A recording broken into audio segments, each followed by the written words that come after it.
What's going on, guys? It's John DeYong here, and today I want to talk to you about why you can't buy infinite cash flow positive properties. And although that may seem common sense for some, it's a question I get asked a lot when it comes to either buying for capital growth or passive income. I'll also admit, when I was a young aspirational property investor, I would literally stay awake all night being so excited by this concept.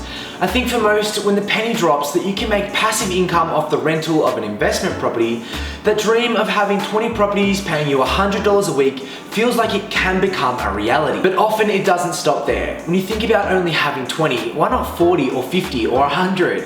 And this is what really excites people. Being paid for nothing, making money while you sleep off the rental income from your investment properties.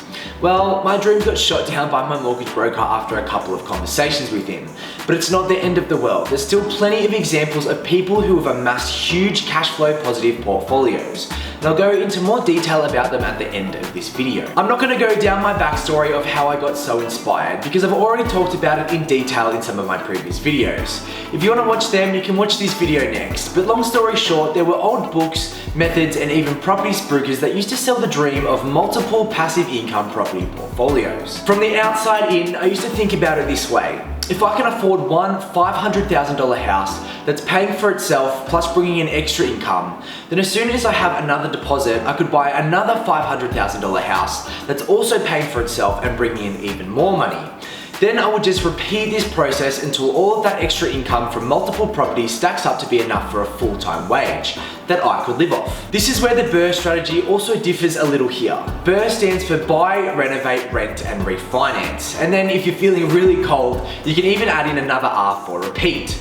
Essentially, this strategy uses multiple elements to manufacture equity, increase the cash flow on that investment property, and then go again as soon as possible. I'll do another video purely dedicated to my thoughts on this strategy, so make sure that you subscribe and hit that notification bell so you don't miss it. So back onto that unlimited property scenario. Essentially, as long as I purchase cash flow positive properties that were paying for themselves, plus having that wage from my job, then surely I could continue to buy infinite properties until I was able to comfortably live off the passive income. Now, I wasn't necessarily wrong. There used to be ways to do this in a less digital world. But because we have to disclose everything on our financial statements, and with open banking there's no possible way to hide our transaction history, we can't set up some sort of multiple trust entity structure to hide all of our big debts behind. And yes, although it doesn't seem like it, our banks only have a certain risk appetite.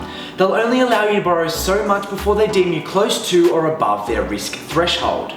Obviously, this comes down to your individual circumstance, but over the last 5 years, it's generally sat around 6 to 8 times your income. This borrowing capacity calculation also differs between lenders, and often you'll find that even second or third tier lenders are a little more flexible with how much you can borrow. And also, if you're loving this content, make sure that you smash that like button for the YouTube algorithm. So, for an individual earning $80,000 a year, their borrowing capacity would be somewhere around $480,000 to $640,000, depending on their spending habits. Now, this doesn't leave much leeway if you're planning on buying multiple properties, especially around that $500,000 mark. Some do get caught up here if they're talking to the wrong people or less informed about what makes a good investment property. There are some great cash flow positive deals out there, especially at the lower end of the spectrum, around $200,000 to $400,000. These properties tend to have higher rental incomes compared to their price, which is also known as the rental yield. Analysing a property just based on the rental yield is an easy way to get trapped. What if your tenant leaves and you can't get a new one for 3 months? Although this is a very rare scenario, it can happen, and that passive income dream has now just been thrown out the window, and you are fully liable to cover all the costs until you find a new one. This is why it's essential to take everything into consideration before buying an investment property, or even your principal place of residence for that matter. This is the biggest financial decision you'll ever make in your life. And if market conditions impacted your cash flow and forced you to sell at the wrong time, it could be a very costly financial decision. Some people in our industry now talk about this concept called unicorn properties, where essentially you analyze a property at a snapshot in time instead of taking a multiple decade analysis approach. If you want to learn more about the basics of what makes a good A-grade investment property and what these unicorn properties actually mean, I've made a whole nother series dedicated to just that. So back to young inspirational Jordan, my way of thinking was if a property was covering all of its costs and bringing in passive income, surely that additional passive income and plus my entire wage could service another whole mortgage. Or in other words, a bank would lend me another whole loan to buy another property with. But in reality, if a property was bringing in, say, an additional $100 a week or $5,000 a year, you still have to pay tax and expenses out of that. And as discussed before, say your tenant left and it was vacant for a month. Again, it could chip down away at that $5,000. So best case scenario, let's say the property brings in a net total of $2,000 per annum. And that's it. That's all you get. An additional $2,000 that lenders would include in your borrowing capacity calculations. And times this by our 6 to 8 times income scenario, and we'd only be allowed to borrow an additional $12,000 to $16,000 on top of what we can currently borrow. Now, I might be preaching to the choir here, but this took me some time to fully process in my head. I could stack up all the numbers over and over and still see that I had large income buffers and safety nets for the worst case scenarios. But essentially, it doesn't matter what your risk profile is, it all comes down to the bank's risk profiles. There are some serious case studies out there, like Nathan Birch. He's a prime example. I think he has somewhere between 160 to 200 properties in his portfolio. And he is one of the very lucky few who were able to use these old methods to borrow effectively limitless money, pre and during the GFC. I'm still a massive fan of Nathan and aspire to everything he has achieved. But as he regularly talks about now, he's moving into other asset classes such as gold and crypto because he finds it more difficult to borrow money in this current lending environment. On top of this, I've just interviewed Eddie Deline for my podcast Smash Avo Property. He's a 28-year-old with 16 properties, and he talks in detail about the complications with getting more finance with that amount of properties. It is still achievable, just a lot more work to get all of the paperwork in order. I'll leave a link up here when the episode comes out. At the end of the day, high cash flow properties aren't a complete no-go.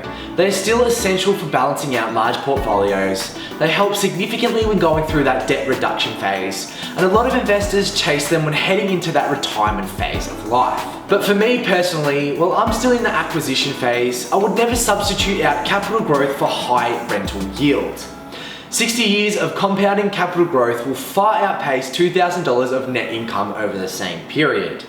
As long as I know that I can afford to hold that capital growth property until it turns into a passive income property. And I think this is the better play. Buy A-grade investment properties and let them become positively geared over time. This can be done in many different ways. One of them is to pay down the debt in an offset account until eventually the interest repayments and other outgoing expenses are less than the rent that's coming in. Another way is to sit and wait it out for the long term. Over time, the rental income should increase on your property, and usually it's around 2.5% per annum. And even if your mortgage and interest repayments didn't move at all, eventually your rental income will grow large enough to cover all of those costs. Depending on the numbers when you purchase the property, this usually happens between year 7 and year 18. The final way I'll talk about here is to take advantage of economic conditions. Right now, we're in a really low interest environment, which means it costs less to borrow money.